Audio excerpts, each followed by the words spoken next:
capítulo 8 de Romanos, página 167, diz assim: Agora, pois, já nenhuma condenação há para os que estão em Cristo Jesus, porque a lei do Espírito da vida em Cristo Jesus te livrou da lei do pecado e da morte. Porquanto que for impossível a lei no que estava enferma pela carne, isto fez Deus enviando o seu próprio Filho em semelhança de carne pecaminosa e no tocante ao pecado, e com efeito condenou Deus na carne o pecado, a fim de que o preceito da lei se cumprisse em nós, que não andamos segundo a carne, mas segundo o Espírito. Porque os que se inclinam para a carne cogitam das coisas da carne, mas os que se inclinam para o Espírito, das coisas do Espírito. Porque o pendor da carne dá para a morte, mas as do Espírito para a vida e paz. Por isso, o pendor da carne é inimizade contra Deus, pois não está sujeita à lei de Deus, nem mesmo pode estar. Porquanto os que estão na carne não podem agradar a Deus. Vós, porém, não estáis na carne, mas no Espírito, se de fato o Espírito de Deus habita em vós. E se alguém não tem o Espírito de Cristo, esse tal não é dele. Se porém Cristo está em vós, o corpo na verdade está morto por causa do pecado, mas o Espírito é vida por causa da justiça. Se habita em vós o Espírito daquele que ressuscitou a Jesus dentre os mortos, esse mesmo que ressuscitou a Cristo Jesus dentre os mortos, vivificará também os vosso corpo mortal, por meio de seu Espírito que habita em vós. Assim, pois, irmãos, somos devedores, não à carne, como se constrangidos a viver segundo a carne. Porque se viverdes segundo a carne, caminhais para a morte, mas se pelo Espírito modificardes os feitos do corpo, certamente vivereis. Pois todos os que são guiados pelo Espírito de Deus são filhos de Deus. Porque não recebestes o espírito de escravidão, para viverdes outra vez atemorizados, mas recebestes o espírito de adoção, baseados no qual clamamos Abba, Pai. O próprio Espírito testifica com o nosso espírito que somos filhos de Deus. Ora, se somos filhos, somos também herdeiros, herdeiros de Deus e co-herdeiros com Cristo. E se com Ele sofremos, também com Ele seremos glorificados. Porque para mim tenho por certo que os sofrimentos do tempo presente não podem ser comparados com a glória a ser revelada em nós. A ardente expectativa da criação aguarda a revelação dos filhos de Deus. Pois a criação está sujeita à vaidade, não voluntariamente, mas por causa daquele que a sujeitou, na esperança de que a própria criação seja redimida do cativeiro da corrupção para a liberdade da glória dos filhos de Deus. Porque sabemos que toda a criação, a um só tempo, geme e suporta angústias até agora. E não somente ela, mas também nós, que temos as primícias do Espírito, igualmente gememos em nosso íntimo, aguardando a adoção de filhos e redenção do corpo. Amém. Li boa parte do capítulo aqui, porque são verdades que nós temos visto, e só de ler já nos aviva o entendimento para ver a tamanha obra que nós já temos visto em Cristo Jesus. Pois bem, hoje nós falaremos a respeito da nossa expectativa da glória de Deus. Esse é o tema, a expectativa da glória de Deus manifesta em nós. Nas últimas duas sextas-feiras eu falei sobre o sofrimento, que é do versículo 18, o cenário do sofrimento, e vimos que o sofrimento faz parte da vida do cristão. Na primeira sexta-feira que falamos disso, vimos que o propósito do sofrimento é que podemos então entramos na participação do reino de Deus, onde a palavra de Deus é encarnada no nosso espírito, porque entendemos na prática o que significa participar com Cristo na dor da vida. Somos unidos em Cristo Jesus por meio do sofrimento. Então entendemos a palavra, compreendemos o que é o reino de Deus pelo sofrimento. E no que entendemos o sofrimento, então compreendemos a palavra de Deus, então nos aproximamos de Cristo, dependemos dele, dependemos da palavra, somos formados e forjados à imagem de Cristo Jesus. E o sofrimento é o meio pelo qual Deus usa para trabalhar com você e comigo. Algo que você tem de mais precioso, que é a fé, essa será purificada, como diz em 1 Pedro. Por isso, a necessidade de passarmos por tribulações, sofrimentos e aflições, por vezes por causa de Cristo e por outras vezes em função do nosso próprio pecado. Essa foi a primeira abordagem que fizemos a respeito do sofrimento. A última, na sexta-feira passada, falamos que quando estamos em meio ao sofrimento, à tribulação, há momentos em que entramos em profunda angústia de alma, por causa da situação em que passamos ou por causa do tempo em que permanecemos nela. E em meio à dor e às aflições que passamos da vida, e que são das mais diferentes formas, vimos que nesse momento é tempo então de se fortalecer no Senhor e na força do seu poder, de entender o chamamento de quem somos em Deus, que Ele jamais nos abandone em qualquer que seja a situação, e que à medida em que compreendemos a sua palavra, somos fortalecidos em perseverar em meio a tão difícil situação, na expectativa que Deus abra um caminho em meio à tempestade. Foi isso que vimos na última sexta-feira. Hoje, então, será a última vez que falarei sobre o sofrimento, agora na perspectiva do texto aqui em Romanos, dos versículos 18 a 25. Queria chamar a atenção, então, do versículo 18, que diz assim: porque para mim tenho por certo que os sofrimentos do tempo presente não podem ser comparados com a glória a ser revelada em nós. Esse versículo está falando de um contraste. Olha, é verdade que hoje teremos um tempo de sofrimento, mas isso não pode se comparar com o que há de vir, da glória que há de ser revelada. Há um contraste da realidade hoje e do que vai acontecer por meio da palavra de Deus. E é isso que fez com que muitos cristãos, no princípio da igreja, foram mortos na fornalha, na cruz, por causa da certeza e da convicção daquilo que haveria de vir, que é a manifestação da glória de Deus. Sem essa visão e perspectiva da glória que vai ser manifestada, e eu vou abordar mais à frente sobre essa glória, a gente vive uma vida completamente insatisfeita, como se Cristo somente fosse resolver a sua vida para agora. E essa é um dos piores cenários que um cristão pode viver. Ele só quer Cristo para resolver o seu problema hoje. Será um grande sofrimento um cristão que, tendo conhecido a Cristo, tendo sido regenerado pelo Espírito Santo, querer Cristo simplesmente para viver o hoje e o agora. E é exatamente isso. Eu vou ler para vocês, não precisa abrir. Eu vou ler em 1 Coríntios 15. Eu vou ler aqui para vocês. Diz assim: se a nossa esperança em Cristo se limita apenas a esta vida, somos os mais infelizes de todos os homens. Ou seja, a pessoa que nasceu de novo espera que Jesus resolva o seu problema hoje, e a sua expectativa de vida é somente aqui. Dois é o cenário: ou essa pessoa nunca conheceu a Cristo, porque uma das grandes transformações daqueles que conhecem a Cristo é ter uma mente agora pautada e forjada para a eternidade, com respeito primeiro à sua alma. Você se preocupa com a sua alma na eternidade.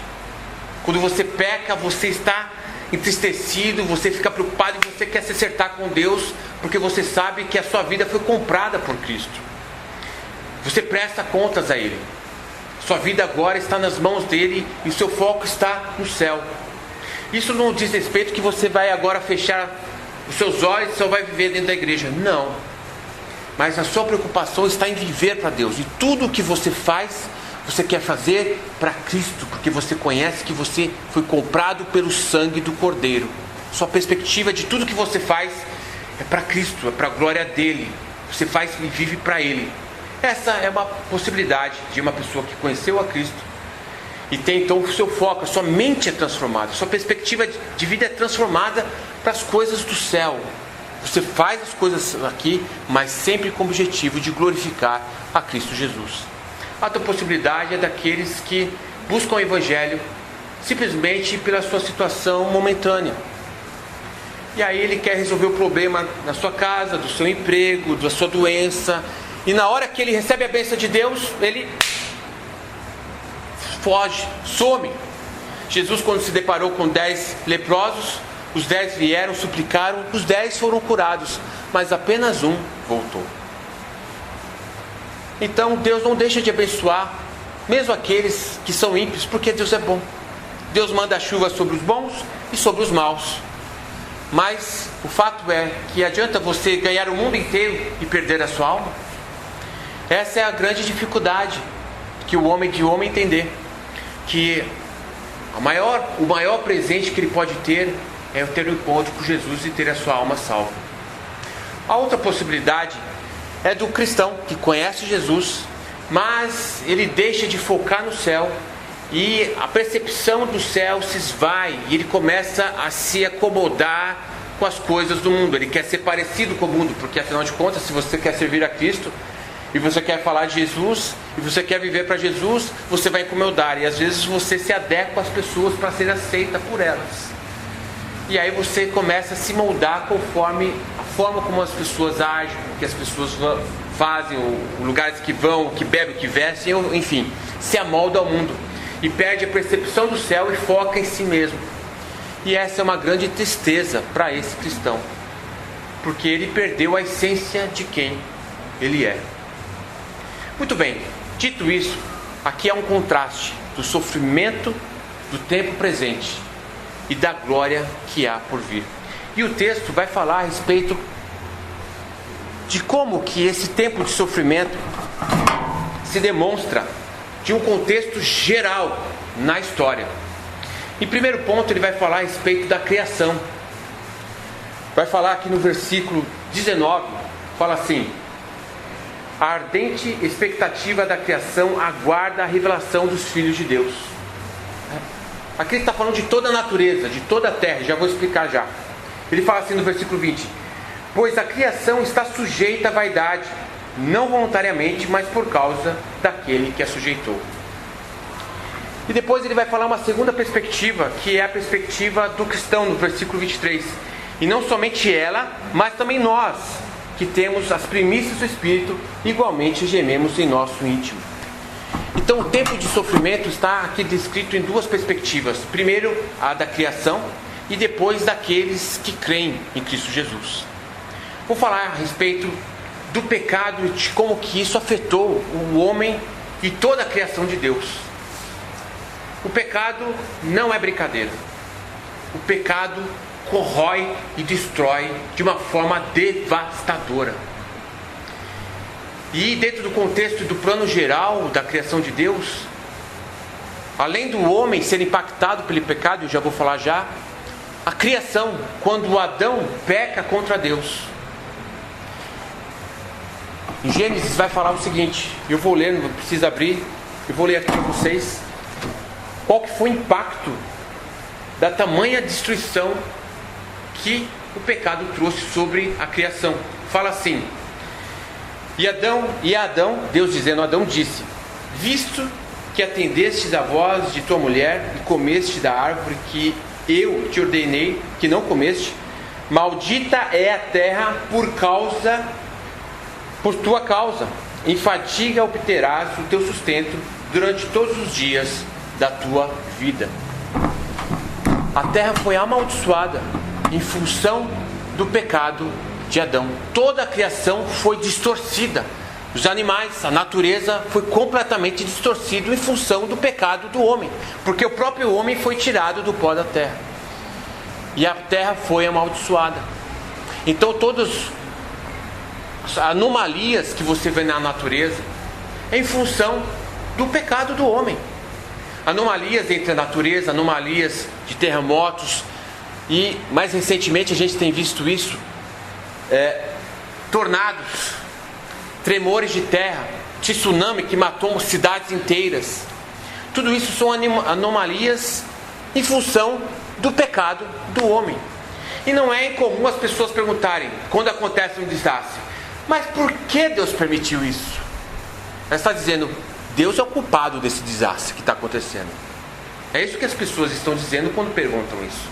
Mas a verdade é que essas anomalias, toda essa destruição que vem e que a terra está dando sinais, né, do pecado do homem, e vai se intensificar muito mais, porque isso aponta para a vinda de Cristo. Isso é em função do pecado do homem. O pecado destrói a natureza, corrompe a natureza. E em segunda instância, o pecado também corrói a vida do homem. Então a gente vê anomalias também das crianças, doenças de tantas formas. Agora mais recentemente temos o coronavírus, tivemos o ebola uma época atrás, que também era devastador na África. E de tempos em tempos anomalias acontecem, pessoas que nascem deficientes, pessoas que nascem com tamanhas dificuldades. E aí as pessoas olham e falam assim, mas por quê? Onde está Deus? Isso é um pecado. Corrompe aquilo que foi para ser perfeito, maravilhoso, para a glória de Deus, é corrompido, destruído e tem as suas anomalias por causa do pecado. Essa é uma primeira abordagem do poder do pecado, que está visível. Nós vimos também a tamanha destruição que o pecado traz na natureza do homem, como isso vai implicar na maldade que o homem tem um para com o outro. E é onde que nós precisamos ter sistema de segurança, precisamos pagar em função da segurança, sistema de saúde por causa da corrupção do corpo, que não fomos criados para morrer, mas em função do pecado morremos, tanto na questão física, mas também no sentido do coração, do comportamental, que não preciso falar aqui, as tamanhas devastações que existem nos relacionamentos em função do pecado. E tudo isso gera na natureza o que vai falar no versículo 22. Fala assim, porque sabemos que toda a criação a um só tempo geme e suporta angústias até agora. Ou seja, a própria natureza tem um gemer das angústias na expectativa da vinda de Cristo Jesus, que é o que nós vamos falar mais daqui a pouco. Há um gemer, há uma angústia na natureza, na expectativa de ser regenerado pelo propósito que inicialmente foi criado. Mas não somente a natureza demonstra isso, né, pelas anomalias naturais, mas também aqueles que creem em Cristo Jesus, é o que vai falar no versículo 23. E fala assim, não somente ela, mas também nós que temos as primícias do Espírito, igualmente gememos em nosso Espírito. Aqueles que têm o Espírito de Deus no seu coração, que tem o seu olhar e sua vida proposta em Cristo, você não se conforma com a sua vida aqui. Você tem um desejo por Cristo Jesus, por aquilo que é perfeito e santo, porque é o Espírito Santo que move em você esse desejo. E essa é uma das marcas do cristão. Você não se conforma, você vê o pecado, você vê a anomalia e fala, não aceito isso. Hoje nós temos vivido um tempo aberto, de uma promiscuidade aberta, de homossexualismo aberto, reconhecido e tido por bom. E o cristão jamais aceitaria isso e deseja a pátria, que nos é parte do nosso ser. Aquele que é nascido de Deus, ele deseja o céu, ele deseja a santidade, ele deseja a perfeição de Deus. E é isso que eu vou ler com vocês em alguns versículos, não precisa abrir, eu vou ler com vocês. Fala assim, em 1 Coríntios, eu vou ler aqui para vocês, no capítulo 15, diz assim, 1 Coríntios 15, diz assim, o primeiro homem foi formado da terra e é terreno, o segundo homem é do céu. Ou seja, aqueles que creem em Cristo Jesus, a sua e a minha identidade é celestial. A expectativa nossa não é simplesmente ser feliz aqui, eu oro, nós pedimos para que Deus abençoe a nossa vida, a nossa igreja, nosso país, mas a minha natureza pede o céu, a glória que há de ser manifestada em Cristo Jesus. Por quê? Porque a nossa essência é do céu. Em 2 Coríntios, capítulo 5, versículo 1 diz assim: sabemos que se a nossa casa terrestre deste tabernáculo se desfizer, ou seja, nós estamos, a cada dia que vivemos, estamos caminhando para a morte, vemos a nossa debilidade física, temos parte de Deus, um edifício, casa não feita por mãos, eterna nos céus. Ou seja, ainda que meu corpo se corrompa em morte aqui, como vai, minha expectativa está no templo que Deus preparou para mim, da sua glória. Outro versículo que eu gostaria de ler está em Filipenses, capítulo 3, versículo 20, diz assim: pois a nossa pátria está nos céus, de onde também aguardamos o Salvador, o Senhor Jesus Cristo. Ou seja, o gemer que o nosso coração tem é em função da natureza que Cristo instaurou no nosso coração. Você deseja o céu, você deseja a perfeição, você luta contra o pecado.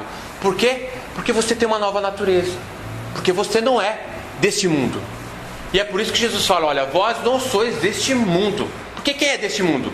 É o que Jesus falou para os fariseus religiosos: vós sois filhos do diabo.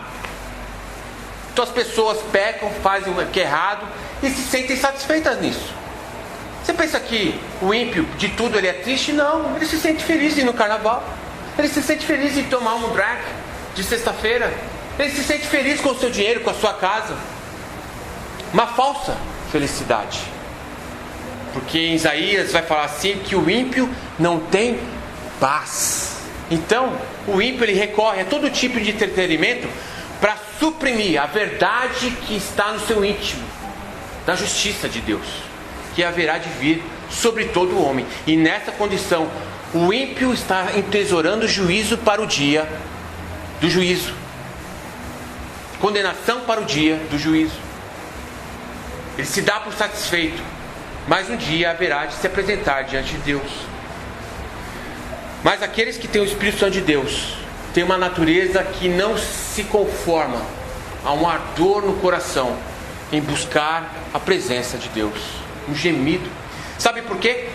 Porque quando você crê em Cristo, o seu homem interior é renovado, é feito de novo, é um novo coração. O seu homem espiritual é ressuscitado em Cristo Jesus. Você entende a palavra, você quer orar a Deus, você quer conhecer as coisas de Deus, você quer estar na igreja. Por quê? Porque você foi regenerado em Cristo Jesus. Porém, o seu corpo, o meu corpo, ainda não foi regenerado. E é por isso que temos essa dicotomia, que ao mesmo tempo que eu me vejo querendo servir a Deus e adorar a Deus, eu vejo no meu corpo querendo pecar, e eu tenho que exercer o domínio da palavra de Deus, de trazer sempre meu coração para a presença de Deus. Essa dicotomia que só o cristão tem. O ímpio não, ele vive no pecado, está satisfeito no pecado, ele vai vivendo e só faz boas obras e se dá por satisfeito das suas boas obras. Esse é o ímpio. Mas o cristão não. Muito bem, nós falamos a respeito do cenário geral, do sofrimento em função da criação, da natureza, da nossa sociedade e da questão da nossa própria natureza, que temos o Espírito Santo, do embate que temos em função de ter o Espírito Santo de Deus. Agora vamos olhar do outro lado da moeda, a respeito da glória que há de ser manifestada. É o que vai falar no versículo 18. Olha só: porque para mim tenho por certo que os sofrimentos do tempo presente não podem ser comparados com a glória a ser revelada. Bom, que glória é essa? A glória que vai ser manifestada na criação e em nós. Na criação, a Bíblia diz, e eu vou ler aqui para vocês, que Cristo voltará. Da mesma forma que Cristo veio e levou sobre si a sua e a minha condenação. Jesus veio para a condenação, para juízo de Deus, mas esse juízo veio sobre ele, na cruz, e é por isso que ele morreu. Mas a segunda vinda de Cristo, agora a condenação virá sobre os ímpios e sobre o pecado. E quando ele vier, será o juízo de Deus contra toda a humanidade. E com relação à criação, fala lá em 2 Pedro, capítulo 3, versículo 7, diz assim: ora, os céus que agora existem e a terra, pela mesma palavra, têm sido entesourados para fogo, estando reservados para o dia do juízo e destruição de todos os ímpios. Ou seja, quando Cristo voltar, essa terra arderá em chamas. Toda aquela casa bonita que você construiu e colocou aquele tijolinho naquele lugar porque você ama a sua casa, será queimado. Toda construção humana será queimada. Toda ostentação, orgulho, olha essa cidade, esse grande edifício, será queimado. Deus entrará em juízo com toda a criação e tudo que foi construído de forma humana será queimado. Deus há de purificar toda a terra. E esse é o juízo que Deus exercerá com o pecado na criação. Deus há de purificar, não agora, primeiramente foi com a água com Noé, mas agora será com fogo. E serão dias de terror na vinda de Cristo. Fala aqui os astros dos céus, e fala aqui no texto, que serão incandescentes. O juízo da presença de Deus incandescendo toda a sua criação, para a purificação do pecado. Que foi exatamente isso que aconteceu quando Deus desceu no Monte Sinai. O monte tremeu, houve um fogo por causa da presença de Deus. E assim será na sua segunda vinda. E os homens correrão e buscarão abrigos, tentando fugir, mas não haverá escape, porque todo olho verá a segunda volta de Cristo. E então cairão em si do grande erro que não tiveram em se prostrar diante do Senhor. A Bíblia também fala aqui e alerta: não peguem a vocês como o dia do ladrão. Por quê? Porque de fato Jesus virá de uma forma inesperada, mas aqueles que têm a palavra não serão surpreendidos. Você consegue discernir os sinais dos tempos, os sinais na criação, os sinais na sociedade. Você está esperando, eu estou esperando a volta de Cristo. Eu desejo o céu, porque aqui não haverá a plena satisfação plena na vida, não teremos. Por quê? Por causa do pecado. Então as pessoas criam uma expectativa da felicidade, e aqui não vai ter. Plenamente não. A única satisfação e felicidade que temos é da comunicação do Espírito Santo no seu Espírito, dizendo: você é meu filho. A paz de Deus, da sua presença e da sua glória em conduzir a sua vida em meio às tribulações, porque não faltará tribulações até a vinda de Cristo. Mas não será uma surpresa para aqueles que andam com Cristo. Você espera Ele. Mas aqueles que estão como as virgens, com o seu candelabro apagado, sem azeite, será uma grande surpresa, e entrarão em desespero.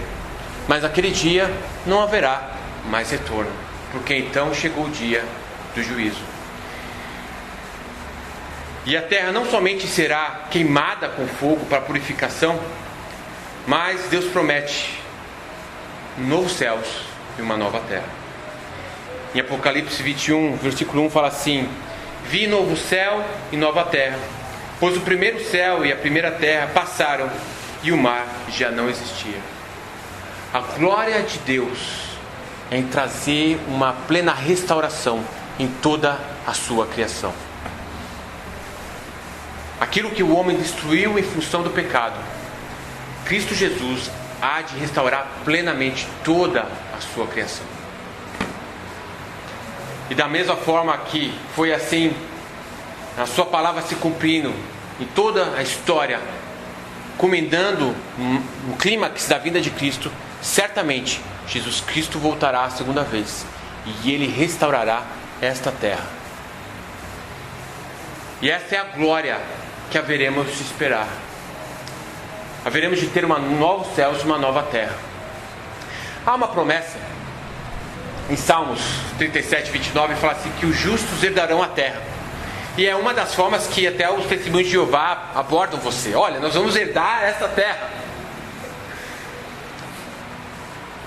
E então, mas nós lemos aqui, e também em Isaías capítulo 11 fala que da promessa em que o leão estará com a ovelha, a áspide, a serpente com a criança. De fato, Deus há de restaurar toda a terra, todo o sistema como Ele criou inicialmente.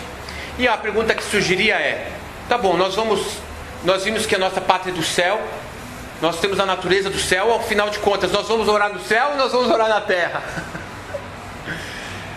E a resposta é: olha, o céu é onde Cristo estiver. Nós estaremos com Ele eternamente. Deus há de nos colocar, e nós vamos ver isso em alguns minutos, com relação à glória do homem. Deus há de nos colocar na sua presença eternamente. E a nossa mente não consegue dimensionar a amplidão da presença de Cristo e da sua glória, porque Deus não somente criou a terra, mas Deus criou N galáxias. O pastor Russell Shedd, ele antes de morrer com câncer, ele dizia assim: olha, eu não estou preocupado com os terrenos, porque quando Cristo voltar, talvez Ele me dê um planeta inteiro, porque Ele tem muitos. E de fato é difícil de dimensionar as riquezas pela criação que Deus tem, e que haveremos de participar com Ele, porque é essa a glória que está prometida para nós. Vimos a respeito então da glória que há de ser manifestada em toda a criação, mas há uma glória ainda de ser manifestada em nós. E a glória é que haveremos, a primeira delas, é que haveremos de ter um novo corpo. Se hoje eu e você temos um novo espírito, um novo coração, aguardando a remissão do nosso corpo, quando Cristo voltar, seu corpo será transformado num corpo incorruptível, num corpo celestial, o mesmo corpo que Cristo tem. Vou ler aqui para vocês, 1 Coríntios 15, fala assim: eis que vos digo um mistério, nem todos dormiremos, mas transformados seremos todos, no momento, num abrir e fechar de olhos, ao ressoar da última trombeta, a trombeta soará, os mortos ressuscitarão incorruptíveis, e nós seremos transformados, porque é necessário que este corpo corruptível se revista de incorruptibilidade, e que o corpo mortal se revista da imortalidade. Quando Cristo voltar, você será redimido completamente do seu estado de pecado hoje. Você não pecará mais, não haverá mais lágrimas, não haverá mais dor. Estaremos com Cristo eternamente na sua glória. E nessa passagem fala: ó arguilhão da morte, onde está o seu poder? Não haverá mais morte. Cristo vencerá o último inimigo, e é esta a glória que teremos em Cristo Jesus. Não haverá mais morte. Em Tessalonicenses fala a mesma coisa, fala assim: com essas palavras consolai-vos, porque na morte nós sofremos quando perdemos os nossos entes queridos, mas quando ressuscitados estaremos todos novamente juntos, louvando a Deus eternamente. Teremos um corpo glorificado, e é esta glória que há de ser revelada em nós. Mas não será assim para todos, porque aqueles que não creem em Cristo Jesus naquele dia serão ressuscitados e terão que ter seus joelhos dobrados diante de Cristo, serão julgados e condenados à morte eterna, e é o que a Bíblia fala: esta é a segunda morte. Por isso a tamanha glória que há de ser manifestada a todos os que creem em Cristo Jesus. Mas não somente você será ressuscitado e terá um corpo de glória, mas você vai receber, é o que fala em Timóteo 4, fala assim, 2 Timóteo 4,8 diz assim: já agora a nossa coroa da justiça me está guardada, o qual o Senhor, reto juiz, me dará naquele dia, e não somente a mim, mas também a todos quantos amam e esperam a sua vida. Há uma coroa de justiça preparados para aqueles que creem em Jesus. A justiça que é de Cristo A justiça que é por causa da sua morte e ressurreição. A justiça que não é porque eu e você merecemos, mas é por causa da misericórdia, da graça, da bondade, da fidelidade em Deus, de Deus, que te coroará com a glória. A coroa da nova vida em Cristo Jesus. Essa é a glória prometida para aqueles que creem em Cristo Jesus. Ele não somente vai te dar um novo corpo, vai te coroar com a coroa da justiça, mas em Mateus, versículo 24, eu vou ler aqui para vocês. Diz assim: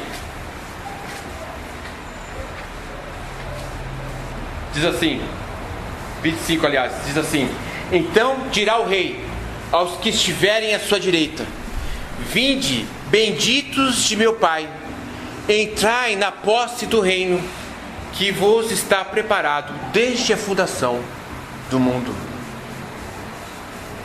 Ele vai te dar um novo corpo, vai te dar uma coroa de justiça e vai dar a você e a mim a participar do reino de Deus, de toda a criação que Ele tem preparado antes da fundação do mundo. Essa é a glória que nós temos em Cristo Jesus. Essa é a glória que não há de ser comparada com a leve e momentânea tribulação que temos. Mas então o que faremos nesse reino? Qual serão as minhas atividades? A Bíblia não dá muitos detalhes, mas diz em 1 Coríntios capítulo 6, fala assim: ou não sabeis vós que os santos hão de julgar o mundo, ou de governar? Ora, se o mundo deverá ser julgado por vós, sois acaso indignos de julgar as coisas mínimas? Não sabeis que havemos de julgar os próprios anjos, quanto mais as coisas da vida? Ou seja, seremos colocados em posição de governo com Cristo Jesus. Essa é a glória que está prometido para nós. Quando na parábola em que Lázaro passa a vida inteira no sofrimento, ele morre e vai na espera do seio de Abraão, e o rico está lá no inferno queimando e pedindo uma gota de água para poder aliviar a tamanha aflição que será a morte eterna. Mas Jesus falou: não, agora já não há mais jeito. Mas o fato é que simplesmente Deus não somente vai nos colocar à parte do inferno, mas vai nos dar uma nova posição eterna em Cristo Jesus, de um gozo pleno na sua presença, e que você tenha a certeza e a convicção pelo Espírito Santo, que hoje testifica no seu espírito que você é filho de Deus. E o vislumbre da glória que temos, porque o Espírito Santo comunica isso no nosso espírito, há de ser muito maior quando Cristo voltar. Quando Cristo se manifestou para os seus discípulos no Monte da Transfiguração, Ele manifestou a sua glória. A primeira reação de Pedro foi: Senhor, Tu queres que façamos o tabernáculo para Tu, Moisés, Elias e para nós, para que permanecemos aqui? A satisfação simplesmente pelo fato da presença de Cristo. Meus queridos, essa vida é rápida. Em 50 anos, certamente, nenhum de nós estaremos mais aqui. Talvez, sim, tem 25, 50, 75, vou dar uma chute, 60 anos. 70 anos, não estaremos, com certeza, mais aqui. Em 110 anos, com certeza, essa geração que você vê hoje, pessoas, aquela roupança, dinheiro, satisfação, o status, passou. Eu e você vamos passar, se Jesus Cristo não voltar antes.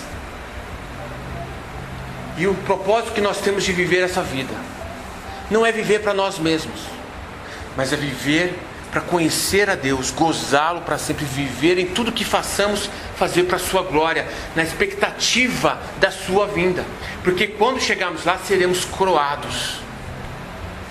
Então a sua leve e momentânea tribulação, que às vezes a gente reclama, acha difícil, não há de ser comparado com a eternidade com Cristo Jesus. E somente olhando dessa forma é que você vai ser satisfeito hoje, feliz hoje.